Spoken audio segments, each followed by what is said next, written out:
হালার পুথালা তোর বোনের বিয়া করছি তুই আমার শালা। এই ছোট্ট কালো হাঁসটি হাঁস হয়ে পুকুরে সাঁতার কাটতে পারে না।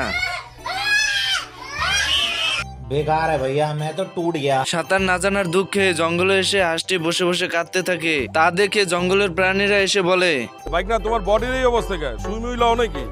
রক মক বাইরে গেছে। এরপর হাঁসটি কিভাবে সাঁতার শেখা যায় সাঁতার প্রশিক্ষকের কাছে চলে যায়।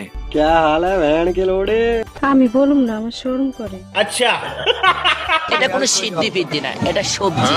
আচ্ছা কিনছি রে কিনছি, আমি টেনশন কিনছি। সাঁতার প্রশিক্ষকের কাছ থেকে বুদ্ধি নিয়ে সাঁতার কাটতে চলে আসে। वाओ क्या लड़का है, वेरी हैंडसम बॉय, इससे तो बहुत मजा आएगा। সুটিয়ে লাল করে দেবো, নোংরামি বার করে দেবো।